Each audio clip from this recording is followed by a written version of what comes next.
What does it mean for something to be a store of value?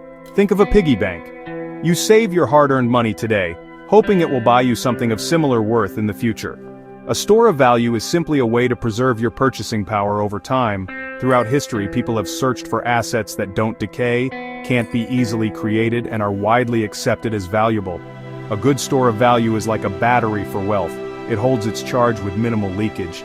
Societies have tried everything from seashells to gold, all seeking the same thing, a reliable way to move value into the future. So when we ask if Bitcoin can be a store of value, we're really asking, can this digital piggy bank hold its value over years or decades? It's a test of whether new technology can serve one of the oldest and most essential functions of money. For millennia, gold has been the world's default safe haven asset. Gold's unique properties, durability, scarcity, and resistance to decay, made it the ultimate store of value. A gold coin from ancient Rome is still valuable today, unchanged by time. Its scarcity is key. All the gold ever mined would fit in a small cube, and no one can create more at will. This slow, predictable supply growth made gold a stable anchor for economies. Silver played a similar, more accessible role for everyday transactions. These metals weren't valuable because governments said so, but because their physical properties made them trustworthy. Their long history as neutral, apolitical wealth is a testament to their success. What makes an asset a lasting store of value? 3 pillars: durability, scarcity, and difficulty of production. Durability means the asset survives time. Unlike wheat or cattle, gold doesn't rot. Scarcity is crucial. If anyone can easily create more, value evaporates. Gold's rarity and the effort needed to mine it give it credibility, what economists call unforgeable costliness. The third pillar, difficulty of production, ensures new supply is slow and predictable. If gold could suddenly be mined in huge quantities, its value would collapse. These 3 traits, durability, scarcity, and production difficulty, are the result of centuries of trial and error. Other assets failed these tests. Gold succeeded. That's why it became the foundation of trust for generations. To see what makes a bad store of value, consider apples. They're useful but rot quickly. Even durable goods like pasta fail because they're easy to mass produce, so scarcity is lost. Fiat currencies like the US dollar seem durable and widely accepted, but they fail the scarcity test. Central banks can create new money at will, eroding purchasing power through inflation. Over time, your cash buys less, even if the number stays the same. The dollar has lost over 95% of its value since 1913. This system encourages spending and risk-taking, not saving. Fiat money is a great medium of exchange, but a poor long-term store of value. That's why people seek assets outside this system, ones that can't be debased by decree. Enter Bitcoin, a digital answer to fiat's flaws. In the digital world, most things can be copied endlessly, making scarcity seem impossible. Bitcoin solved this with code. Only 21 million will ever exist, enforced by a global network. No one can change this rule, not governments, not corporations. New Bitcoins are created through mining, which requires real-world resources and effort, mirroring gold's proof of work. The supply of new Bitcoins is cut in half every 4 years, making it increasingly scarce. This predictable, disinflationary schedule is unique in history. Unlike gold, we know exactly how many Bitcoins will ever exist. Over time, producing new Bitcoins gets harder, increasing the value of the existing supply. Bitcoin is the first asset with a perfectly finite, transparent supply. Who controls the rules? With fiat, it's central banks and governments, powerful, opaque, and subject to political whims. Gold is governed by nature, but governments can still seize or restrict it. Bitcoin is different. Its rules are set in open-source code, enforced by a decentralized network.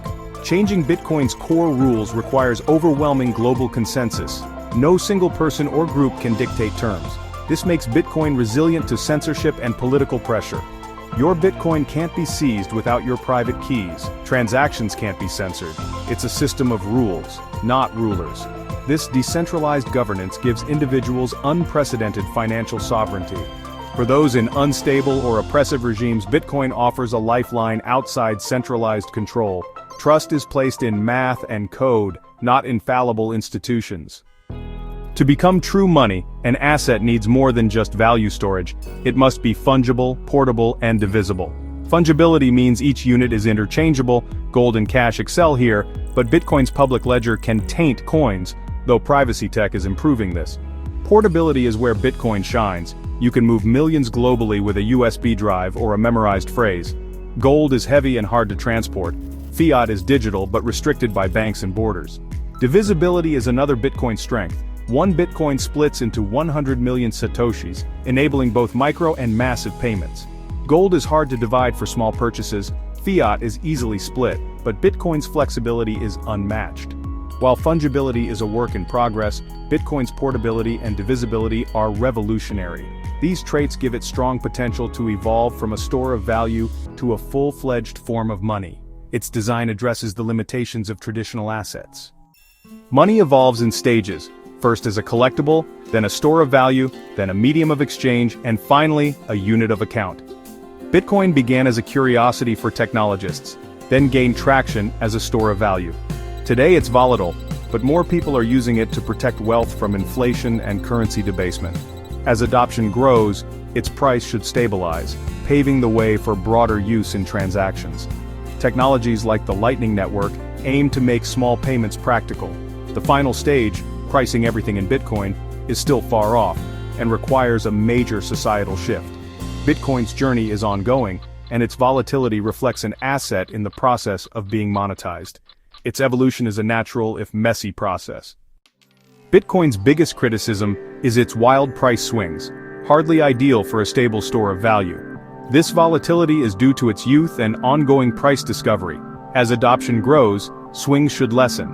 Critics say Bitcoin has no intrinsic value, but neither does gold.